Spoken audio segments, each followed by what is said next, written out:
여러분 자녀를 다 양육하고 또 키우셨죠. 또 키우고 계시고 몇 살까지 키우면 잘 키운 겁니까? 몇 살까지? 평생.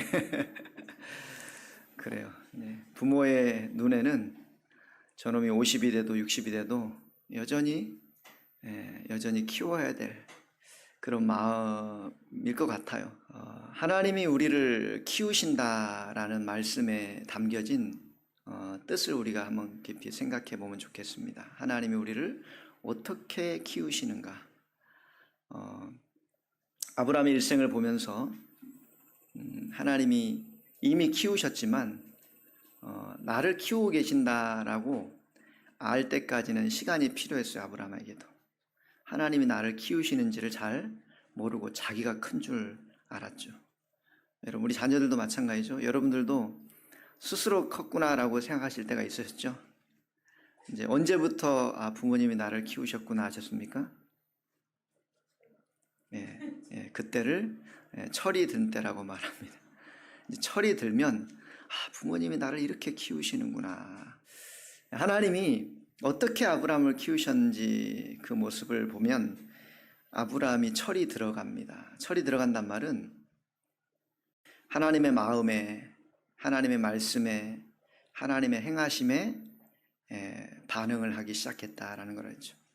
반응을 하기 시작했어요. 그 전까지는 그게 무슨 말씀인지도 잘 몰랐고 또 어떻게 반응해야 되는지도 몰랐고 그저 또 하나님의 말씀하심에 묻지도 않았어요.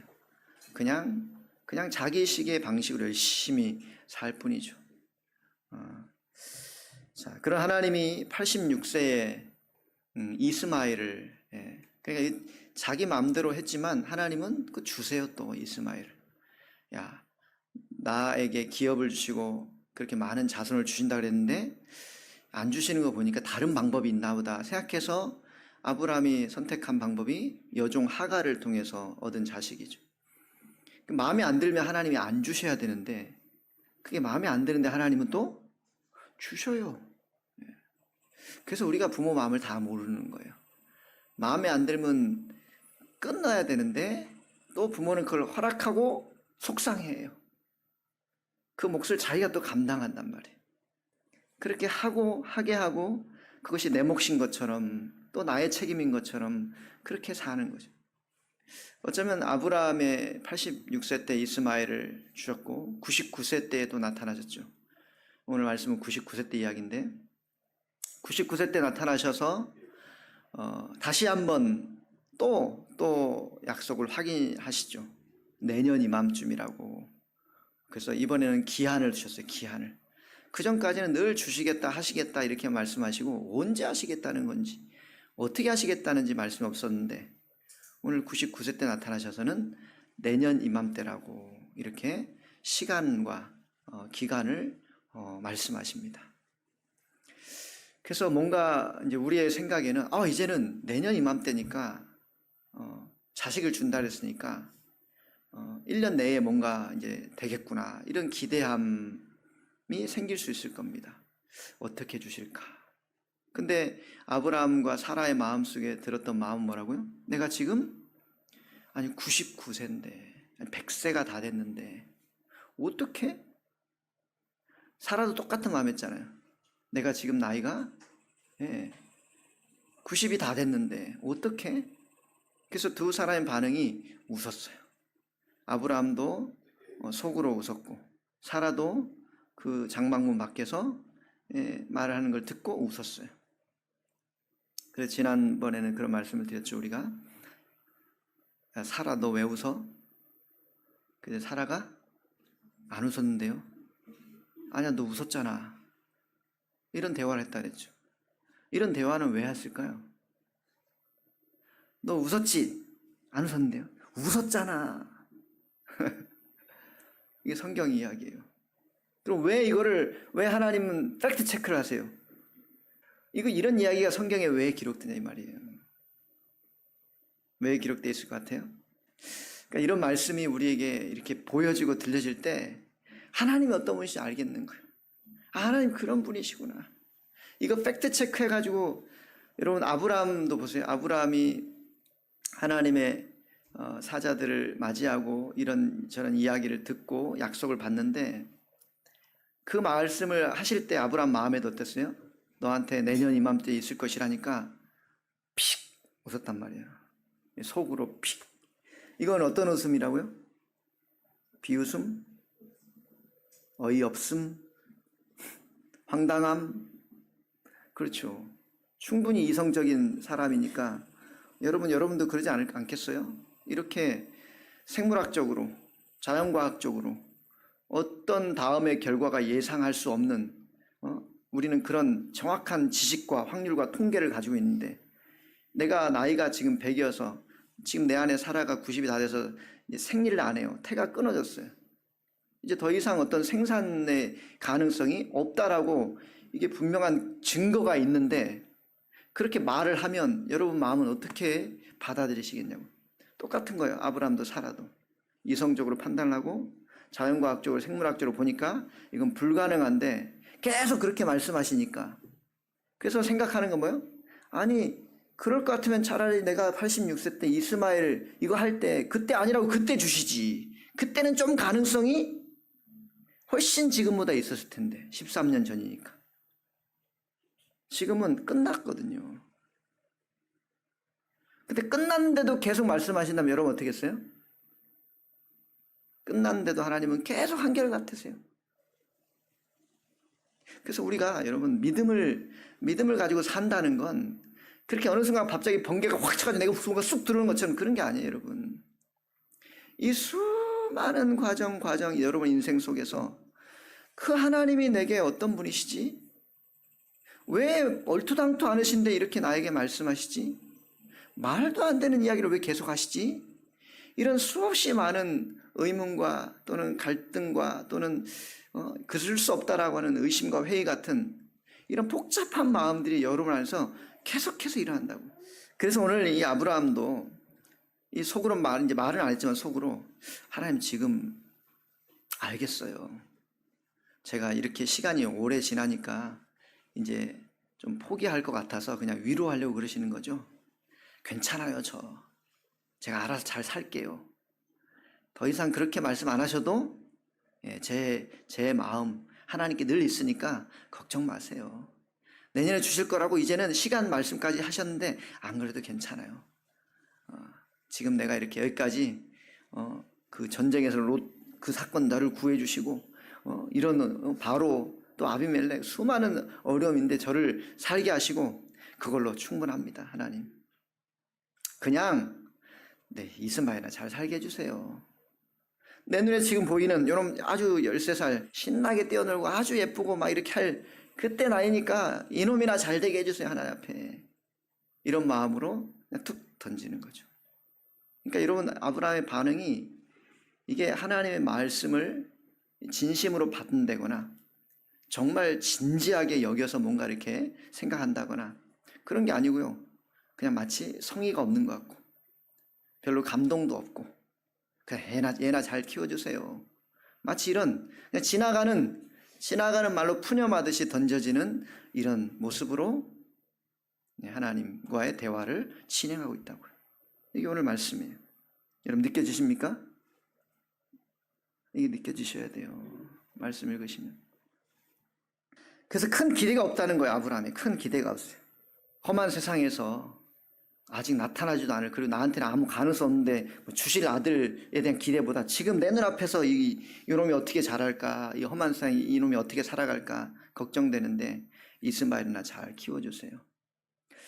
여러분 여기서 아브라함은 하나님을 만납니다. 이런 과정에서. 자 그러면 여러분이 하나님이라면 어떻게 반응하실 것 같아요? 여러분이 사랑하는 자식에게 계속 이렇게 끊임없이 한결같이 약속하고 또 행하겠다는 그 말씀을 주고 있는데 이놈 자식이 건성건성해요. 계속 듣는 둥 마는 둥 그냥 늘 그런가 보다 저 또 잔소리 마치 이런 느낌처럼 그냥 그 말을 그냥 농담처럼 그냥 흘러가는 말처럼 이렇게 들으면 여러분 어떠십니까? 여러분 자녀가 그렇게 하면 속상하죠. 그럼 속상하면 어떻게 해요? 근데 하나님은 이렇게 건성건성이고 이렇게 진지하지도 않고 뭔가 그런 것들이 무의미한 것처럼 비웃는 것처럼 이렇게 여겨지는 아브라함을 보면서 한 번도 그의 태도나 그의 마음가짐이나 그의 행동 방식이나 이런 걸 문제 삼으신 적이 없어요. 왜 그러셨을까요? 뭔가 잘못됐으면 한번 따끔하게 한번 얘기를 해주시든지 아니면 뭔가 알 수 있게 뭔가 확증한 증거를 팍 보이셔가지고 아우 내가 잘못해갔구나, 아우 내가 무례했구나, 하나님 이렇게 하는 거 아닌데 뭐 이렇게 뭔가 이렇게 터치점을 좀 주시든지 아니면 또 한 번 어떤 그런 사건을 통해서 좀 이렇게 적극적으로 뭔가 반응할 수 있는 기회를 주시면 더 나을 것 같은데 하나님은 마치 그냥 안 들은 것처럼 못 들은 것처럼 그의 태도나 말이나 반응이 시원치 않아도 그냥 그렇게 넘어가신단 말이에요. 그런데 놀라운 것은 그렇게 넘어가시는 것 같은데 하나님은 그 모든 아브라함의 마음과 상태와 태도와 말과 모습을 다 보고 듣고 계셔요. 그 증거를 한번 보여드리겠습니다. 내 아들 이스마엘이나 좀 잘 되게 해주세요. 이 말을 하나님은 아브라함이 왜 그렇게 말하는지도 아시면서 그 말을 넘기지 않으십니다. 정말 이스마엘의 집안을 세워요. 한 말씀 한번 볼까요? PPT 한번 띄워주세요. 창세기 25장 13절부터 같이 읽어봅시다. 시작. 이스마엘의 아들들의 이름은 그 이름과 그 세대와 같으니라. 이스마엘의 장자는 느바요시요 그 다음은 게달과 압부엘과 밉삼과 미스마와 두마와 마사와 하닥과 데마와 여둘과 나비스와 게드마니 이들은 이스라엘의 아들들이요 그 촌과 부락대로 된 이름이며 그 족속대로는 12 지도자들이었더라. 아멘. 그냥 아브라함이 그냥 건성건성 그냥 하나님의 말씀이 진의가 안 느껴져요. 뭐 내년에 주시겠다는데 지금까지 25년을 기다렸는데 25년 지나놓고 보니까 25년이지 사실은 끝도 없는 시간이잖아요. 언제일지 어떻게 알아요? 이제 와서 그렇게 말하는데 이게 이 깊이 감동이 있겠냐고요.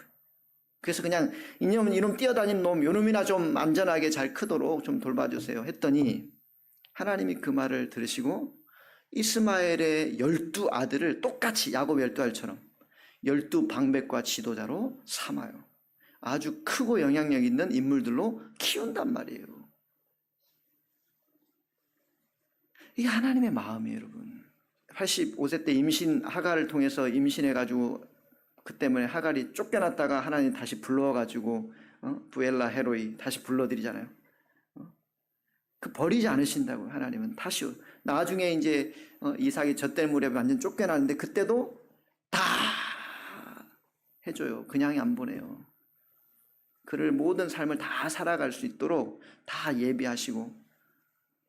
그러니까 여러분 우리는 이해가 안 되는 거예요. 항상 우리는 내 편, 네 편 이런 게 있어가지고 내 편이 아니면 다 적군이 되는 세상이어서 적군을 잘해준다고 생각하면 여러분 용납을 못해요. 그러니까 우린 그죠? 적군이라고 늘 여러분 마음속에 한쪽 여기 있는 북한이 잘 된다, 일본이 잘 된다 이거 견디질 못해요. 그러니까 하나님의 마음을 알 수가 없어요. 왜 그런 식으로 행하시니 오히려 그 하신 분에게 질문을 던지고 왜 그러셨냐고 따지기도 하고. 근데 그걸 하셔야 됩니다. 왜 하셔야 되냐면 아직 그 마음이 뭔지 모르니까. 알 때까지는 따지셔야 돼요. 물으시고 찾으시고 하셔야 됩니다. 왜? 그거를 알지도 못하면서 묻지도 않고 찾지도 않고 부르지도 않은 게 하나님 마음에 더 아픈 거예요. 더 안타까운 거예요. 그래서 여러분 오늘 말씀 키우신 하나님이란 말은 뭐냐면요. 하나님은 저와 여러분을 키우시기 위한 것이지 네 한번 당해봐라. 네가 원하는 원수 같은 그런 사람이 잘 되면 네 마음이 어떠니 당해봐라가 아니라고요. 여러분. 내가 그런 마음을 느끼는 것을 멈추면 안 돼요. 내가 속상한 것을 끝나면 안 된다고요. 왜 그런 일을 나한테 보이셨냐고요. 왜 그런 일을 여러분한테 겪게 하셨냐고요. 그래서 여러분 이 이스마엘에 대한 이 아브라함의 지나가는 마음 같지만 오늘 25장 13절 말씀처럼 장남 느바요스에 대한 이야기는 이사야 60장 또 21장에 또 둘째 차남 게달에 대해서는 소개합니다. 이사 21장 보니까 주께서 이같이 내게 이르시되 품꾼에 정한 기한같이 1년 내에 게달의 영광, 둘째 차남이거든요. 게달의 영광, 큰 힘을 가져요. 게달 자손 중에는 활 가진 용사. 그러니까 당신은 이 용사란 말은 엄청난 힘이거든요. 이렇게 게달은 엄청 번창하고 흥왕하는, 또 다음 말씀 있습니까? 게달의 양무리는 다 내게로 모일 것이요 느바요의 순양은 내게 공급되고 내 제단에 올라 기꺼이 받음이 되리니 내가 내 영광의 집을 영화롭게 하리라. 이게 이스마엘 집안의 복이에요. 그 자식들을 통한. 그러니까 아브라함이 그냥 무성의하게 비웃듯이 스쳐 지나가는 것처럼 마치 그렇게 형식적으로 내뱉은 말 같아도 하나님은 그것을 들으시고 그 아브라함의 마음에 그 속에 담겨진 길이 어떤 길인지, 왜 그렇게 말씀에 응답하시냐면요, 저렇게 잘 되게 하신 모습 속에 내가 누구인지를 알게 하시는 거예요. 여러분의 그 지나가는 말을 들으시고 그렇게 반응이 되셔 나타났다면,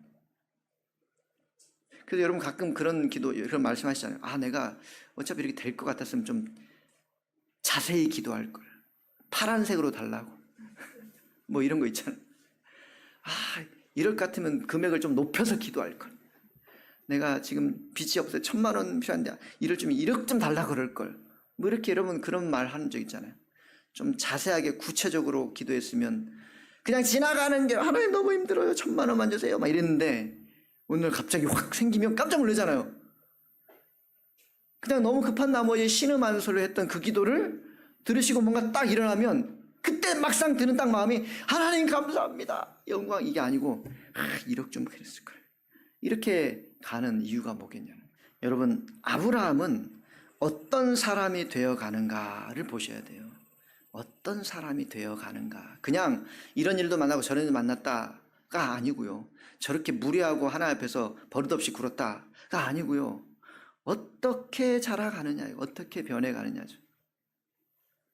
어떤 사람이 되어가냐. 아브라함이 여호와를 믿으니라고 하는 15장 6절 말씀 이후에 나타나는 변화가 뭐라 했습니까? 반응한다 그랬어요. 완전하신 하나님처럼 너는 내 앞에서 완전하라, 이런 표현처럼 완전한 아브라함이 되는 게 아니고요, 완전하신 하나님을 향한 방향성이 길을 잡기 시작했어요. 오늘 저와 여러분에게 완전해라고 말씀하신 것은 너희가 퍼펙트해라, 완벽해란 말이 아니잖아요. 완전하신 하나님이 말씀하신 게 여러분 안에 왔다는 뜻이에요.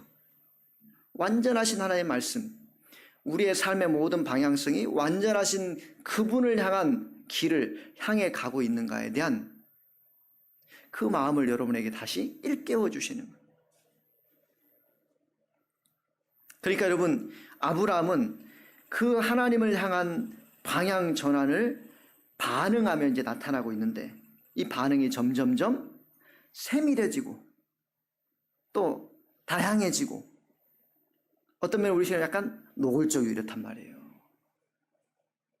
그런 증거들이 아브라함의 인생을 통해서 나타난다는 거예요. 거기에는 심지어 자신의 감정도 나타내요. 지금처럼 피식하고 속으로 비웃는 듯한 웃음을 짓기도 하고, 건성으로 에이 이스마엘 잘 되게 해주세요. 그러나 그 속에는 하나님을 향한 뭔가 이렇게 반응이 나타나고 있어요. 그래서 그런 모습을 하나님 앞에서 하고 있다 이 말이에요. 하나님 앞에서. 여러분 이런 아브라함 보면 어떤 생각이 드십니까? 어떻게 그럴 수 있어, 무례하게. 여러분 너무, 그죠? 여러분 신앙은 너무 고상하셔서 어떻게 그런 언어를 내뱉고 어떻게 그런 태도를 보이고 어떻게 그렇게 하나님 앞에 살 수 있나라는 마음 때문에 그렇게 할 바엔 난 안 한다 해서 기도를 안 하시잖아요. 아니에요. 그렇게 할 바라도 하셔야 돼요. 왜냐하면 그게 하나님이 나를 키워간다는 걸 아는 자와 모르는 자의 차이예요. 그걸 모르니까 그렇게 할 바엔 안 한다가 돼버린다고요. 그걸 아는 자는 그런 거라도 한다 이 말이에요. 그래서 아브라함은 하나님 앞에서 정직한 자가 되어가요. 사람 앞에서가 아니라. 정직이란 뭐라 그랬죠? 남들이 보기에 옳고 바른 게 아니고요, 그렇죠, 하나님 앞에서 여러분의 모든 치부가 다 드러나지는 거예요. 사람 앞에 그게 드러나지면 시험 들어요, 사람들. 그러나 하나님 앞에 드러나지면 여러분이 보이는 거예요. 하나님 앞에 드러나주셔야 돼요. 나의 모든 부끄러움도, 나의 모든 자랑도, 나의 수치도, 오늘 나의 무성의함도, 나의 성의 없음, 그런 태도도 하나님 앞에서는 드러나줘야 돼요. 그래야 내가 어떻게 무엇을 위해 향해 살아가고 있는지 그게 보일 수 있다고요. 그게 안 보이니까 계속 그 상태인 거예요. 그게 보여져야 변화의 기대가 있고요. 그게 느껴져야, 그게 알아져야, 그게 깨달아져야 내 길이 어떤 길이지? 이 신앙의 삶은 무엇이지? 내 인생은 어떤 목적으로 살지? 이게 밝혀지는데, 그런 것이 마치 인간적인 생각으로 무리하다는 생각 때문에, 또는 그렇게 말하면 의심하면 무조건 죄야 라는 마음 때문에, 도무지 알 수 없는데 의심하면 죄란 마음 때문에 이 마음을 꽉 잡혀가지고 한 번도 생각을 안 해요. 죄라고 하는 정죄 마음 때문에. 아니, 그 마음이 드는 걸 어떻게 해요? 그 마음이 드는 걸. 그 마음이 들면 의심하니까 죄야, 그런 생각 절대로 하지 마가 아니고요. 왜 그럴까를 물으셔야죠. 왜 그럴까? 하나님 그걸 아시고 주셨는데도 왜 나의 마음은 계속 이렇게 반응해요? 왜 그런 거예요, 주님 하나님? 짜증도 내보시고요, 주님 앞에서는. 화가 나면 화도 내보시고요. 이상하면 이상하다고 때도 써보시라고요. 그게 정직이에요, 정직. 우리가 어떻게 온전히 내가 내 정직을 만들어낼 수 있어요? 우리는 그럴 수 있는 존재가 아니에요. 여러분이 아무리 힘쓰고 했었는데 여러분이 올바고 바른 길을 갈 수 있어요? 우리는 그 길을 스스로 갈 수 있는 자가 아니에요. 그럼에도 불구하고 그 아닌 걸 알면서도 불구하고 마치 고상한 척, 아닌 척하고 사는 게 더 이상한 거죠. 다윗을 마음에 들어 하나님 마음이 그거라고요. 다윗은 그런 부끄러운 치부가 깨닫게 되니까 다 드러나져서 온전히 그 모든 걸 다 내비춰진 사람이었어요. 숨기지 마시라고, 숨지 마시라고요. 아닌 것처럼 그렇게 살 필요가 없다고요. 주님 앞에서는. 사람 앞에서는 모든 감정과 이런 바를 다 똑같이 할 수 없지만, 그러면 그들도 약하기 때문에, 나도 약하고 그들도 약하기 때문에 서로 상처가 되고 서로 힘들어져요. 그러니까 사람 관계에서는 나도 그런 줄 아니까 용납할 수 있는 거고요. 나도 모자라고 부족하기 때문에 상대를 함부로 정죄하지 않는 거예요. 그런 태도를 가지면 되고요. 하나님 앞에서는 다 드러내시라고. 아니, 그렇게 자연스럽게 오픈되어져야만 내가 어떻게 성장해 가는 걸 만날 수 있어요. 이 과정이 없이 클 수가 없다고요, 사람은. 그래서 지난주에 그래서 하나님의 제가 설득이라고 해서 하나님의 설득. 이런 많은 일련의 상황들이 하나님이 무엇을 하시는지, 내가 너에 대한 마음이 어떤지를 알게 하시려고 마치 설득하시는 것처럼 끊임없이 다가오셔서 이런 말씀과 제안을 행하시는 거예요. 알아들을 때까지. 못 알아듣는 놈 2 더하기 3은 왜 온지를 모르는 아이한테 되고, 이걸 모르냐고 막 이렇게 해서는 도무지 알 수 없다고요. 알 때까지 사과 2개 갖다 놓고 3개 갖다 놓고 하나 먹고 2개 먹고 3개 먹고 이렇게 해서 알 때까지 먹이면서 가르쳐 주는 것이지, 이걸 모른다고 매질하거나 책망하거나 너는 구제불능이라 되거나 너는 수준이 그래서 안 되겠다거나 하나님 이렇게 말씀하지 않으시더라고요. 우리 마음과 너무 달라요. 우리는 자식을 양육하면서 무조건 그렇게 하면 뭔가 내 생각에 맞으면 자식을 잘 큰 거라 생각하는데, 우리가 얼마나 이상하게 자식을 키우고 있다는 것도 아셔야 돼요. 그분의 마음이 없이 자식을 온전히 키울 수는 없어요. 그래서 여러분, 다윗은 시편 51편에서 하나님께 예배하는 자는 상한 심령으로, 상한 심령, 다 깨져버린 마음으로, 다 깨져버린 broken heart, broken mind, 다 깨져버린 마음.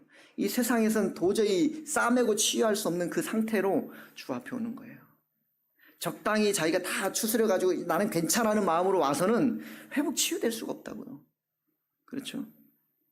제가 그런 비유를 드렸지만, 예수님도 병든 자에게라야 의사가 필요한 거지, 안 아프다고 하는 자에게는 무슨 의사가 필요했어요? 나는 죄인이 아니라고 하는 자에게는 예수님 필요가 없는 거예요. 내가 죄인입니다라고 철저하게 그분 앞에서 나의 모든 치부가 드러나진 자에게 예수님이 필요한 거예요. 그래야 예수님의 은혜가 뭔지 아는 거예요. 의사 앞에 가면 다 아픈 걸 다 고백해야 돼요. 다 발도 아프고요, 팔도 아프고요, 손가락도 아프고, 머리도 아프고, 뭐 다 얘기해야 의사가 고치는 것이지. 난 안 아픈데 난 건강해요. 이렇게 어리석은 게 없다 이 말이죠. 주님 앞에 서는 우리의 모습이 그런 거예요. 그렇게 서가고 그렇게 회복되고 그렇게 자라가는 거라는 것, 아브라함이 하나씩 느껴가고 있고 알고 있기 때문에 이런 반응을 나타내고, 이런 반응에도 불구하고 하나님은 그걸 이성적으로 책망하지 않으시고, 그런 줄 알고 알았다, 좀만 더 기다려라, 뭐 이렇게 싸매시고 고치시고. 여러분, 하나님이 어떤 분이시냐고요. 하나님. 그래서 여러분 18장 뒤에 또 19장 계속 소돔과 고모라 사건 마찬가지로 했죠. 소돔과 고모라 사건이 굉장히 여러 장 등장합니다. 18장에 19장, 20장, 21장, 이제 마지막 이삭 출생할 전까지, 21장 전까지 계속 소돔과 고모라 사건이 많이 길게 써요. 이유는 뭘까요? 모세의 마음을 생각해 보세요. 모세가 왜 이런 스토리는 이렇게 길게, 아브라함은 부르심부터 마지막 죽을 때까지 다 언급하시잖아요. 이런 스토리 안에 또 이렇게 길게 또 언급하고 있는 내용들이 있어요. 왜 그랬을까? 소돔과 고모라는 최악이었대. 최악.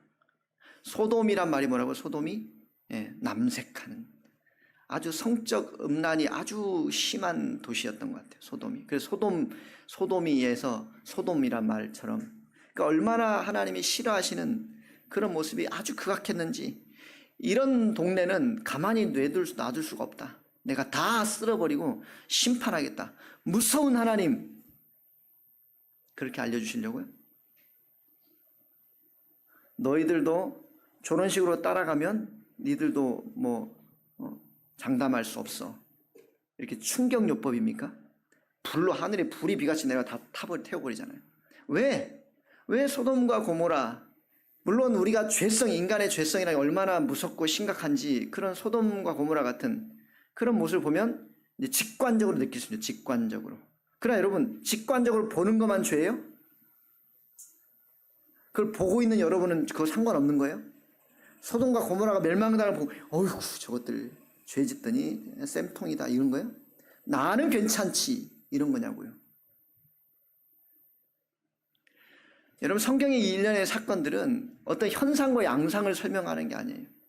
그런 일들을 보고 있는, 여러분 소돔과 고모라 사람들이 멸망하고 있는 그 주변도 봤을 거고요. 이게 계속해서 오늘 저와 여러분 수천 년이 지나도 우리는 말씀을 통해 그 상황을 보고 있어요. 마치 그림을 그리듯이 아주 신랄하게. 뿐만입니까? 여러분, 오늘날에도 인간이 도대체 설명할 수 없는 재앙이 나타나면, 막 쓰나미가 일어났다, 지진이 일어났다, 이런 인간이 도무지 이해할 수 없는 그런 현상이 나타나면 항상 우리 마음속에 드는 생각은 뭐예요? 휴, 다행이다. 나는 괜찮으니까. 또는 저것들이 얼마나 죄를 많이 졌으면 하나님 저렇게 행하셨을까? 그러니까 여러분, 우리가 이해를 못하니까 자기 이해 방식으로 모든 걸 삼아버리는 거예요. 저기는 우상들이 많아서 그랬을 거라고. 저것들은 뭔가 사람들이 알지 못한 심각한 죄가 있었으니까 하나님이 우리가 알지 못한 죄를 다 보시고 그랬을 거라고. 그렇게 말하는 속에 뭐가 있는 거예요? 내가 아직 멀쩡하고 온전하니까 나는 괜찮은 사람인 것처럼. 이 들이 담겨 있잖아요. 나는 괜찮은 사람인 것처럼. 그게 얼마나 하나님 앞에 더 이상한 거라는 걸 몰라요. 그렇게 보고 있는 게 얼마나 하나님 앞에 더 이상하다는 걸. 소돔과 고모라 스토리에 장황한 것은 소돔과 고모라의 문제를 통해서 본 우리 인생의 근본적인 모습이에요. 근본적인 모습. 저것들은 나쁘고 나는 괜찮고, 멸망한다 저것들이 심판을 당해받고 우리는 하나님을 잘 믿으니까 괜찮고. 아니라고요. 그렇게 둘 중 하나로 늘 편가르기 해서 끝내버릴 이야기가 아니고요. 우리의 결국이 얼마나 무섭게 우리 지금 이 인생을 살아가고 있는지, 우리의 기본적인 상태가 얼마나 세상이 감당할 수 없을 만큼 그런 인생의 형태가 벌어지고 있는지, 우리 일련의 상황을 보면서 그걸 보면, 그래서 함부로 쉽게 정지할 수 없는 것이 그 모습이 곧 내 모습이 될 수 있다는 것을 알기 때문이에요. 내가 이미 가지고 있는 내 죄성은 그렇게 엄청난 결과나 현상을 나타낼 만큼 그렇게 무섭게 내 안에서 작동하고 있는데, 지금 이것이 그나마 하나님이 성령님이 나를 통제하시고 붙들어 주시고 하게 하셔서 드러나지 않고 있을 뿐이지, 나는 여전히 그 가능성과 잠재성을 무지무지하게 가지고 있는 인생이에요. 그거를 보셔야 된다 이 말이에요. 먼저는 그게 안 보이면 내 의가 나와요. 내 의가. 그러니까 여러분, 아브라함은 이 하나님이 이제 소돔과 고모라 집을 떠나서 소돔 가실 때 아브라함한테 얘기한다 했잖아요. 이제 배웅하려고 아브라함이 딱 나왔는데 아브라함한테 나 지금 소돔과 고모라 간다, 이 이야기를 먼저 하세요. 묻지도 않았어요. 왜요? 저 땅이 심각해. 내가 저 땅에서 지금 엄청나게 괴로운 부르짐이 있는데, 신음한 소리가 들리는데 진짜가 어쩐지 내가 알아보려고 간다, 이 말을 아브라함한테 해준단 말이에요. 근데 아브라함한테 왜 그 얘기를 해요? 갑자기 뜬금없이. 아브라함이 뭐 이제 어디로 가십니까? 뭐 어때? 이제 무슨 일을 하실 겁니까? 이런 게 없어요. 그냥 먼저 하나님이 아브라함에게 이야기해요. 우리는 결과를 알고 보니까 어땠다고요? 아 맞다, 거긴 롯, 아브라함의 조카 롯이 있잖아. 아 롯을 살려야 되니까 그런 말씀을 힌트로 주시는구나, 이렇게 그냥 거꾸로 우리 이해 안 되니까 그냥 딱 갖다 붙여서 정답을 말해버리는데 아니잖아요, 아브라함 입장에서는. 그래서 아브라함이 그 얘기를 듣고 가만히 있을 수가 없잖아요. 왜요? 그러든가 말든가 저것들 어차피 죄 져서 하나님이 심판하시면 누가 막아? 할 수 없지. 잘 가라, 뭐 이런 거예요? 아브라함 마음에 지울 수 없는, 떠날 수 없는 엄청난 부담감이 생겨요. 자기는 그 땅과 상관없이 괜찮을 줄 알았거든요. 이제 하나님도 잘 섬겼고 대접도 잘했고 그래도 주님 앞에 늘 살고 있으니까 나는 그런 것과는 상관없으니까 크게 문제되지 않고 나는 이렇게만 잘 유지하면 살면 되겠다, 이런 마음처럼 됐는데 그게 아니고요. 그런 얘기를 듣는데 마음이 견딜 수가 없는 거예요. 왜 그런지 몰라요. 이 이유를 알 수가 없어요. 이성적으로 판단이 안 돼요. 여러분, 감정이라면 이성적으로 판단돼요? 화가 막 일어나는데 이성적으로 판단돼가지고 딱 1, 2, 3, 4, 5 정리해서 딱 이렇게 해요? 일단 한 방 치고 보잖아요. 그러니까 아브라함 마음이 자기가 알 수가 없는 거예요. 왜 그런지. 그래서 기도하기 시작했어요. 기도라는 걸 했긴 했겠지만 이렇게 본격적으로 아주 주도 면밀하게 아주 집중적으로 이렇게 해본 적이 없어요. 이제 그것을 하기 시작했어요. 어떻게 기도한다고요? 아주 귀찮을 정도로. 누가요? 하나님이 귀찮을 정도로. 여러분 그렇게 기도하십니까? 할렐루야. 아주 귀찮을 정도로 기도하죠. 그래서 아브라함 마음에 하나님, 내가 아무리 생각해봐도 그걸 하나님의 성품인데 저걸 그냥 쓸어버리겠다고요? 그건 아니죠. 하나님, 다시 생각해보세요. 그건 아니지 않아요? 이 근거를, 이게 아니지 않아요 라는 근거를 아브라함이 이제 좀 준비를 해야 되니까, 그 인구가 한둘이 있겠어요. 그 잘 사는 오늘 최고의 도시국가고 수많은 터를 일궈낸 수많은 살기 좋은 곳이니까 얼마나 많은 사람이 있겠어요. 그래서 아브라함의 마음에 이 하는 기도의 내용이 뭐예요? 하나님, 의인에 대한 이제 마음을 가져. 의인에 대한 마음. 하나님이 기뻐하시는 게 뭔지는 가만히 생각해 보니까 뭐예요? 의롭다, 의인이야. 노아도 의롭다, 욥도 의롭다, 완전한다, 이렇게 하는 의인에 대한. 그래서 하나님, 저 속에 그 하나님을 향한 마음이 이제 있을 거 아니에요. 근데도 멸망하시겠다고요? 있을 텐데. 그래서 아브라함이 제시한 의인, 그래서 50회로 기도하자. 하나님, 50명. 그 수만 명이 있을 텐데, 수만 명의 사람 중에 50명만 있으면 하나님 살려주실 거죠? 마치 흥정하듯이, 거래하듯이. 그러나 이제 하나님 마음에는 그래도 이놈이 기도를 하네? 마치 이런 마음일지도 몰라요. 이건 제 생각입니다. 어쨌든 50명의 기도를 했는데, 그렇게 기도하고 가만히 묵상을 해보는데 혹시 한 사람이 부족해서 50명인데 49명 되면 어떡하지? 약간 인간적인 마음에. 그래서 조금 낮춰서 45명이면 안심할 거라 생각하고 45명을 기도를 합니다. 근데 여러분, 기도를 하면 할수록 마음이 어때요? 이 정도면 됐다가 아니라 불안해지는 거예요. 기도를 하면 할수록 불안해지는 거예요. 그래서 언제까지 기도를 계속해요? 하나님의 마음이 어떠한가에 대한 부분보다 이제 뭐가 집중되는 거예요? 나의 불안함이 해소될 부분에 대한 기도를 하는 거예요. 45명도 아닐 것 같아요. 그렇다고 또 다시 묻기는 또 이상하기도 하고 약간 죄송스럽기도 하고 또는 뭐 그런 데 있어 없어요, 여러분들? 떼쓰다가 이거 너무했나? 조금 줄여서 좀 줄여. 요 정도는 해주겠지 하는 마음으로 여러분의 불안을 해소하려고 여러분의 마음에 좀 편하려고 그렇게 했던 때가 있잖아요. 그런데 그것도 여러분 하나님이 기뻐하신다고요. 그렇게라도 그 앞에 서는 거를 흥정하고 거래하듯 해도 그 45명, 40명 하나님 용서해 주세요. 30명은 어때요? 20명은 마지막 한 번만 더 물어볼게요. 하나님 10명만 있어도 하나님은 너그러우십니다. 그래서 이 말씀은 숫자 얘기를 하겠어요? 여러분, 이 아브라함 소돔과 고모라 사건의 이 아브라함의 이야기는 기도라는 게 이렇게 하면 된다 방법이에요? 아니라고요. 하나님 아버지의 마음이라고요. 그 마음을 이 아브라함이 느껴가기 시작했어요. 의인 10명이란 숫자가 아니고요. 9명이면 끝난다? 이게 아니고요. 네가 나를 향해서 그 한 영혼을 향한 그 마음으로 찾고 있는 그 마음이 어떤 것인가?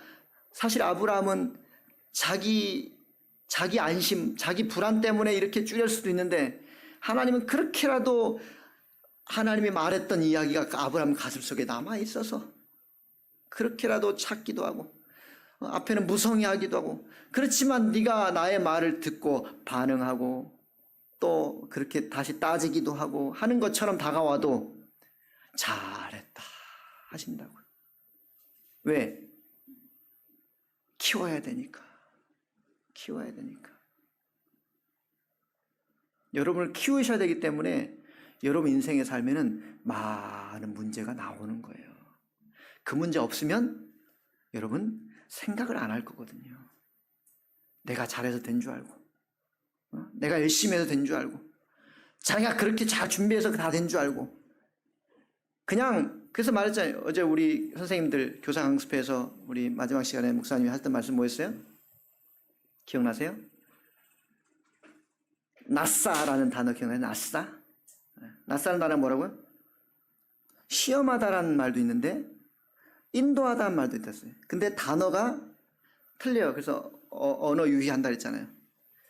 출애굽기 18장에서 하나님이 모세를 통해서 홍해를 건너가지고 첫 번째 만난 곳이 마라, 쓴물, 그 다음에 엘림인데 70종려 오아시스는 엘림. 하나님이 엘림으로 바로 가게 하시면 좋은데 엘림의 그 광야니까 사막 같은 그런 어려움이니까 엘림에 가서 오아시스 물을 마시면서 그늘에서 하는 이런 기대하면 좋은데 왜 마라 쓴물을 마시게 해서 고통을 주냐고요. 그래서 이 마라의 쓴물로 인도한다 할 때 나사와 하나님이 인도한다의 나사는 단어는 틀린데 발음은 똑같아요. 나사. 그래서 하나의 뜻은 인도하다, 하나의 뜻은 시험이라고요. 그러니까 마라의 쓴물로 인도하신 그 과정이 엘림으로 쓱 가버리면 절대로 알지 못하는, 그냥 가버리면 알지 못하기 때문에 마라의 쓴물을 통해서 시험을 받게 하지만 그 시험은 이들을 키우고 인도하기 위한 하나님의 마음이었다고요. 이게 히브리 사람 모세가 이 상황 속에 이 백성들에게 알게 하시는 마음. 오늘 아브라함의 기도가 어떻게 기도하면 된다, 저렇게 기도하면 된다, 방법을 말하는 게 아니고요.